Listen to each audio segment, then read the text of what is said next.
Welcome to Sports Africa. Of course, the 2023 AFCON Cup of Nations is over now, and we are back to our regular programming. We welcome our fans across the world. My name remains Ashalolu Afemi. How was your weekend? I hope it was fun-filled with all the African stars back to their respective clubs now. Kado Gundare and James Agrevi there. Of course, we'll be looking at very critical issues regarding some of the fallout of the 2023 AFCON in respective countries, and a couple of other sporting news on the continent of Africa. Kado and James, once again, you're welcome to the show. Thank you very much, Femi. Good morning. It's a brand new week. Thank you, Femi. Good morning. Happy to be on today's edition.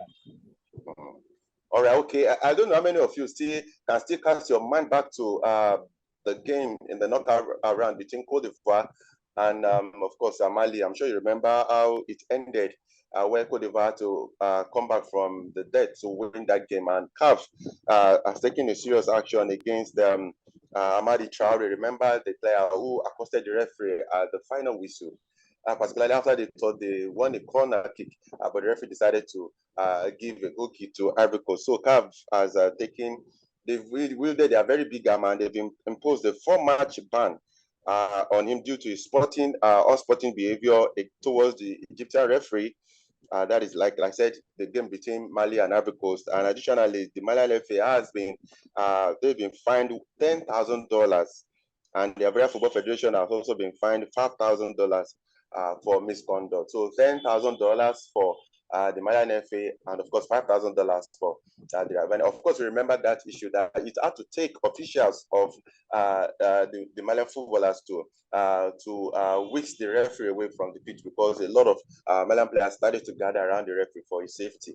So of course, let's also send our condolence to Super Eagles defender Seydou Sanusi this morning. His season is over after he suffered ACL injury over the weekend, so he will be missing out of the 2026 FIFA World Cup qualifiers between Nigeria and South Africa much later in the year. Okay, guys, let's get started.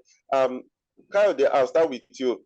Like I said, we'll be dealing with some of the fallout of the 2023 AFCON today. And the top scorer of the tournament, Emilio Nsue, out of nowhere, he won the Golden Boot. And after then, he made a number of allegations against the Equatorial Guinea FA in a live video on Instagram. And they are very, very discouraging, very damning, so to say. And quickly, I'll quote him verbatim so that we can have a proper perspective of what you're talking about. He said, "These cancerous and corrupt people who manage football in Equatorial Guinea took €1 million for themselves by leaving the national team in bad conditions." We wouldn't know what we're talking about there, because remember, after they qualified for the knockout phase, the Equatorial Guinea government gave them splash euros on the players. And then he said, "The only congratulation I received when I got my top scorer award came from the Ivorian authorities. My country has been ungrateful to me. They want to change the sports project and bring in Brazilians. You are shameless. We are the 10th best team on the African continent. They take money everywhere. They owe us money, and they are stealing it." He said before the match against Nigeria, the players did not have any outfit ready. The equipment used in the national team is paid by the players and not the federation. The FA threatened certain local players and taking money from them, but I said, no, this is unfair, and they humiliated me and threw me out. The national team is above everything and everyone. Kadi, this is not strange, I would say, here on the continent, but such a damning allegation from the captain of that side, it means a lot must have been going on. And it also means that what we saw the team achieve at the AFCON must have been due to the determination of the players, not the encouragement from the Football Association, if these allegations are something to go by, because the FA, they haven't come out with a contrary or countering statement to what Nsue said. You practically took that out of my mouth, Femi, that this is not new. But what is new, in a sense, is the reaction of the FA. It shows guilt written all over them. The fact that instead of addressing the allegations, they were quick to suspend him from the national team, ban him from this, ban him from that, in a way that it suggests that they were trying to shut him up. I mean, if I say you are a thief, instead of you trying to get me locked up, you should address that fact that, no, I'm not a thief. The $1 million you talk about, This was how we received it. This was how we spent it. Transparently. But the moment you start locking people up, suspending them, threatening them, that screams guilt all over it for me, Femi. And it's so unfortunate. Really, really unfortunate. Anyway, that in itself is not even new. We've seen cases where players speak up for their teammates and they get banned from the national team. A case in point was when Okpara Noise spoke up for our Falcons teammate, and she was shut out of the team for a very long time until she got called up at the last World Cup, and then eventually she said she has had enough of the game. And then we saw how all of them were shedding crocodile tears for somebody you shut out for a long time. Then I thought you should be happy to go do a Thanksgiving for getting her out of your sight. So for me, it is the state of the game, and it's not the state of the game alone. It reflects poorly on governance in Africa, Femi. This happens everywhere in the game, not only in football. It happens in other aspects of life in Africa, and we should be doing better. Okay, James, let's come back to Nigeria. Let's talk about Jose Peseiro. He said that he wants to have the deserved rest now after the pressure he faced at the 2023 AFCON. Now, let's look at it. He didn't give a hint whether he's going to continue with Nigeria or whether he's going to go for the Algeria job. And we know that what the football authorities in Nigeria will certainly be doing at this moment is to evaluate his performance, maybe his tactical ability and all that, knowing well that the Super Eagles have not started the 2026 World Cup qualifier campaign in a good light, draw against Lesotho and Zimbabwe. And we saw South Africa. Hugo Bruce now has his job, and of course, he can now focus on, because he said he's determined to win a ticket for the Bafana to 2026 World Cup. Where does this leave Nigeria? We have just about 4 months before that crucial game against Bafana South Africa in June. But I mean, it doesn't put us in a good position, because as it is now, it's like Peseiro is the winner now, is the beautiful bride. I mean, he said he wants to go and relax. So, you can't blame him after what he went through. I think he used the AFCON to prove a point that he's a good coach. He set the target for him. And he almost, he has been saying that he wants to go to the AFCON and win it. He was so close to doing it. So he knows that he has put himself in a good position, and it's like everything is in his favor now. So if he ends up going to Algeria, you know that he go to a place where they will not win. Everything will be given to him. It's just be left for him to perform in his duties. So for me, the outcome of this AFCON for me, Peseiro emerged the winner, honestly, because nobody gave him a chance. Look at what he had to go through, injuries, and everybody was still able to push the team to the final. So he has put himself in a very good position. He has nothing to do that it is now, because if he should be asked to leave, the Sugar will now have to go and look. Are you going to get a coach that is better than him? You know what the answer is. The NFF, the kind of people that run the place. So they tell you that they don't have cash to get to a world-class coach. So they'll just end up with anybody. So for me, Peseiro, he said he wants to relax, fine, well and good. I don't blame him. You can't blame him too, because the man went through a lot. So he needs to relax. He knows that offers will surely come. That one is certain. So whether Nigeria calls him by renew his contract or not, he has to believe that he is going to get a good offer. Because the Super Eagles is a big brand, and for you to perform with the Super Eagles, it goes to show that you are a good coach, and that's what he's riding on now. So everything is left for the NFF. If they don't want him again, they have to go and look for quality. But if they still want to stick with him, they just have to do it very fast, because the World Cup qualifier.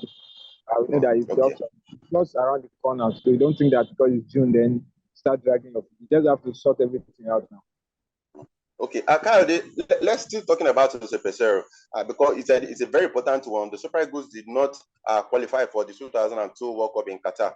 Now, if the NFF and the Sports Ministry decides not to renew Peseiro's contract. Would you consider it as a betrayal of trust because he was given a target before the AFCON, which is which was to reach the semi-finals, and he did that, got to the final? Or would you think that the NFF and the sports ministry are trying to play safe, considering how bad the Super Eagles have started their 2026 World Cup qualifier campaign? Because against South Africa, it's going to be perhaps the biggest test that the team has faced so far. Let's forget about what they even did at the AFCON. With what they did before the qualifiers, was very, very uninspiring. Looking at it, I think the NFF will be between a rock and a hard place. They want to, like I know, they want to sack him, but two things, they don't know how to do that because they're still indebted. Secondly, they don't know who to bring in on this kind of salary because the Super Eagles is a big brand.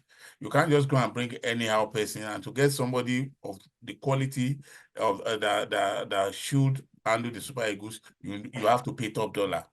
They claim to not have that money, yet they don't want Peseiro. So, like James said, Peseiro is a winner here. He holds the yam and the knife. So that's why he can, yeah, and if he leaves, Femi, I can assure you, he's going to get a good job with a very good pay on the back of what he has been able to achieve with the Super Eagles. Like I said, the Super Eagles is a very, very big brand. So he has all the aces in his hands now. Hopefully this is resolved in time because we do not have nobody has the luxury of time to waste. The African continent is the middle of the World Cup qualifiers, so something has to be done. Don't forget that later in the year, the qualifiers for the Nations Cup next year will kick off. So you cannot afford to go for long without a manager. And I hope this is resolved as soon as possible. Okay, Kaudi, I'll stay with you before I go to James once again. Let's look at the rise of Simon Adingra. Of course, the young player of the tournament at the 2023 AFCON. Yesterday in the Premier League, we saw him score 2 goals for Brighton in their 5-0 thrashing of Sheffield United.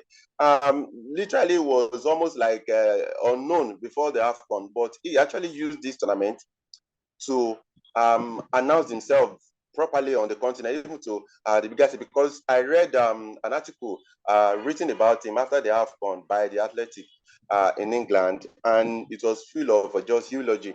Let's look at him. We saw in the final, he was the tormentor-in-chief of Alaino for the entire 90 minutes, and we knew what that did to the Ivorian side because it didn't even allow Alaino a breathing space to go forward. Then against Mali, he scored the 90th minute equalizer, that helped the side to come back into the game. And yesterday, we saw the class that he had just returning from the AFCON. 2 goals in that game against Sheffield United. This young man is proving to be the next star in the Ivorian side. Like, we can put him in the same category as we'll put maybe Mama Kudus of the Black Stars.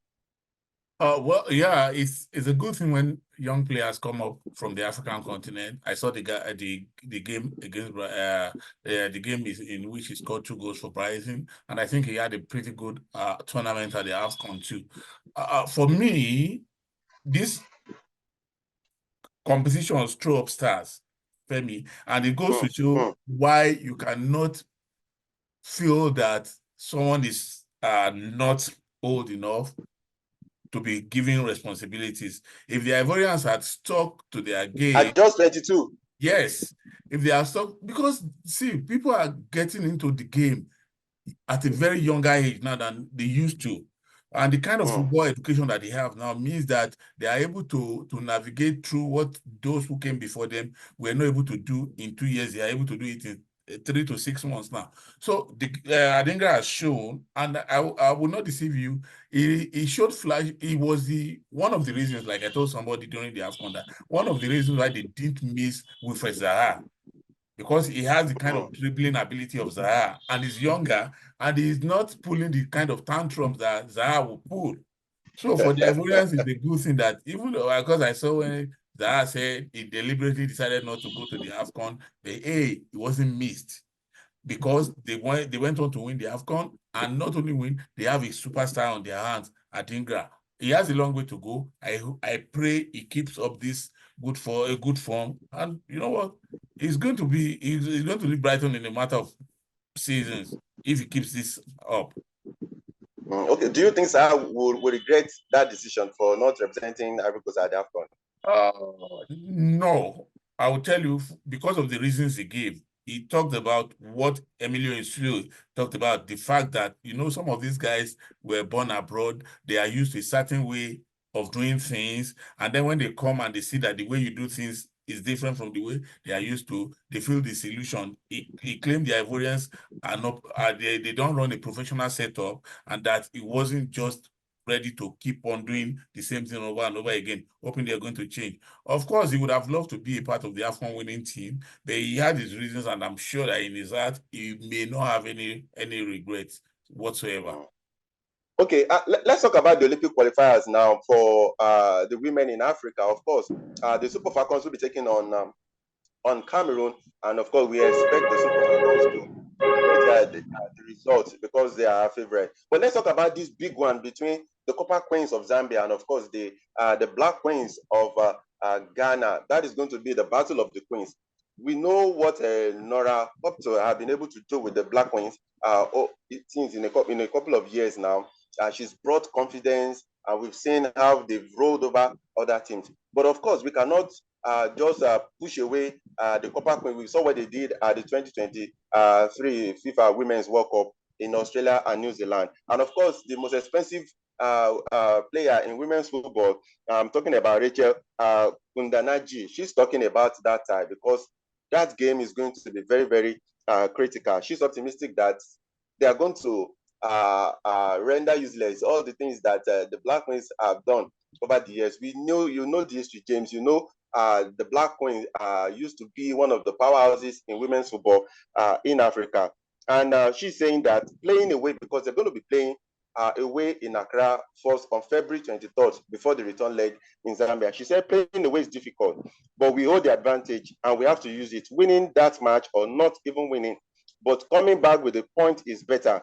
When we come back here, we finish the job. She told FAS, the official media channel of the Zambia Football Federation. James, this is going to be a huge clash because this is the point that she has to prove that all that she's done with the Black Queens over time, it's not been fluke. I think the Zambian players should not get too overconfident. We know that they've been doing well of late. They were at the Olympics 2020. They got to the World Cup. They finished third at the last AFCON. But I don't think she's been following what the Black Queens have been doing. For how many? They've been on the winning streak for how long now? They've just been doing their thing, on the low. So they've been off the radar for some time, but they've been doing something great. They've been playing friendly games, out results. So I think it would be wrong for her to come out and just think they will just overrun the Black Queens. This is still one of the heavyweights in women's football in Africa. I mean, before the Zambia, the Black Queens have been there. Whatever, I don't think what are the Zambia achieved in terms of women football that the Black Queens have not achieved before. They were the second African team to qualify for the Female World Cup. They played the AFCON final for like 3 or 4 times. Unfortunately, they always fall short when they come up against the Super Falcons. So with me, they would have won this competition. Unfortunately, it just wasn't to be for them. So I don't think she should just come out and start thinking because they're playing the first leg away, then the tie is done and dusted. I mean, the Black Queens, like I said, they've been doing their thing on the low. They've been, getting results here and there. The coach has been, she has a solid team now. They have been following their progress and they've been doing well. So it's going to be a tough battle, and I won't be surprised if the Black Queens take this one because they've been doing well. I think the last time they lost out, well, when they lost to Nigeria and the World Cup qualifiers, since then they've just been doing so well.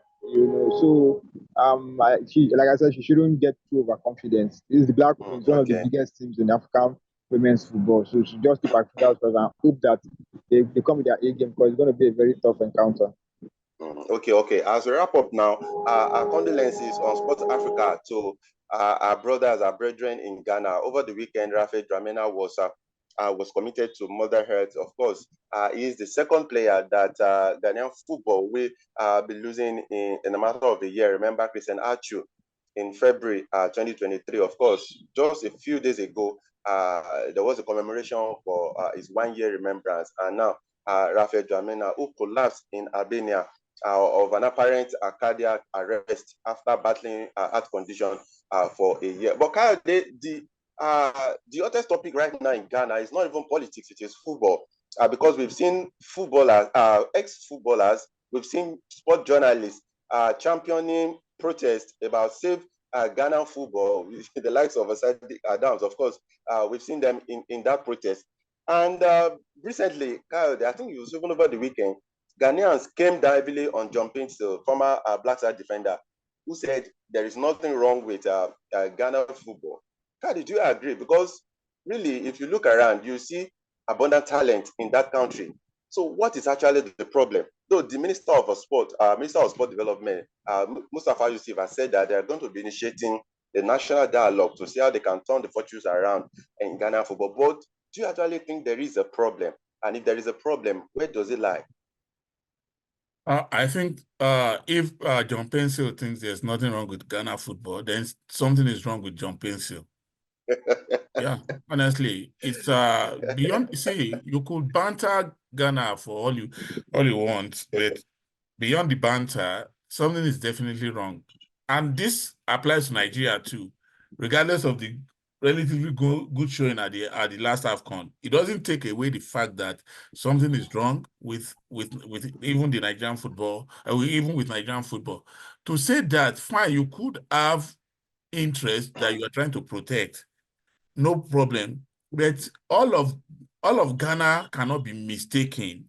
If Ghana, the last time they did anything meaningful was when they got to the final in 2015. Since then, in 2021 and 2023, they failed to get out of the group stage, Femi. And you think all is well? And before 2015, the last time they got to the fight, they did anything meaningful was 2010. Before then, the last time they won anything was 1992. Before then, it was 1982. And you think all is well with Ghana football? I bet you, I don't support violence, but I think John Pencil deserves to be flogged. I'm serious, for me. I'm very, very serious. Perhaps he's seeing things from a different perspective. There's no different. See, you cannot see things. There's an African proverb that it's possible for one person to cook a feast for the whole village. But when the whole village cooks a feast for one person, there's a problem. When everybody is seeing things one way and you are the only one seeing it this way, I think there's a problem. For all even in his time, there was a problem with Ghana football, let alone now that things are getting worse. Now Ghana football, they got to qualify for the AFCON, not the World Cup, on the last day. And they went to the AFCON and did so poorly. And yet you say all is well. Then something is wrong with John Pencil. Okay. This is livid already. James, do you agree with Kyle? And if you agree, should we say that the problem was not Chris Wooten? Now, if you think it is Chris Wooten, or if you think it is not Chris Wooten, certainly I don't think it is with the players, because if you put one-on-one or head-to-head with the quality of players in that Black Stars team and what we have in Nigeria, even the Ivory Coast that won the AFCON, you can say that the Black Stars are better. So what is actually the problem? Where does it lie? Yeah, for me, it's a tough one because this problem has been on for like how long? Just like what I already said, the last time the Black Stars had a decent AFCON was 2015. That was like how many years ago? Since then, it has been one poor performance to the other. Fine, you want to say they qualified for the World Cup, but I mean, you saw the way they qualified, it was just by the away goal, which means it should have been Nigeria, also to qualify for the World Cup. So for me, it's something that they just have to sit down and look at, because the manner in which they are sinking, the Ghanaian football is sinking, it's terrible. The talents are there, but don't just know. I mean, back-to-back AFCON, the Black Stars crashed out in the group stage. I can't recall, since I've been following Ghanaian football, I can't recall when such when such happened, when the last time such happened, because we thought, okay, the last 2021 AFCON was a fluke, that okay, maybe it was just a bad tournament, and the same thing happened again. You know, so for me, they just have a lot of work. Peseiro coming out to say nothing is wrong. I mean, he's somebody who played in the Blacks. He cannot come out and say during their time that things were just smooth and everything was fine. It was never like that. The players were just, it was just so good that the players rose to the occasion. But times have changed. These guys, I mean, a lot of things have been happening. So it is better for them to just sit down and trash everything out, because you can't continue like the World Cup qualifiers is just around the corner. The AFCON qualifiers too. So if you continue like this, it's going to continue to get worse for them. Okay, all right. Of course, you might not blame John Peseiro because he has an academy, football academy in Ghana. And of course, like I said, the Minister of Sports, Mustafa Usifa, said that they are going to be initiating national dialogue to see how they can turn around the bad fortune that is currently bedeviling the Ghanaian football. Okay, so like Ghana, Nigeria, they do not have a coach at the moment. We don't know what is going to happen with Fecafoot, because remember that Fecafoot rejected Samuel Eto'o's resignation pending the time that the outcome of the corruption case that's currently facing. And that is going to be a huge factor in determining the future of Rigobert Song. And I guess, or I suppose that Cameroon will also be looking for a new coach by the time their 2026 World Cup qualifier get underway in June, because his contract will also be running out in a few weeks from now. So we get our fingers crossed regarding all of this development, and we are going to be bringing it, all of them, to you, our fans across the world. Kayode and James, thank you so much for your thoughts on the show today. Thank you. Thank you very much, Femi. Yeah, thank you, Femi. See you next time. All right. So our fans across the world, thank you so much for your company, for your support for us. Thank you so much for your time every time, for always trusting in Sports Africa. Please don't forget to subscribe to our channel on that notification button. Just click on it so that you get the video as soon as they drop. Don't worry, don't fret. Like we told you, we'll be bringing you very interesting issues of discussion right on the show. I remain Ashalolu Afemi. Have a fantastic week ahead. Bye for now.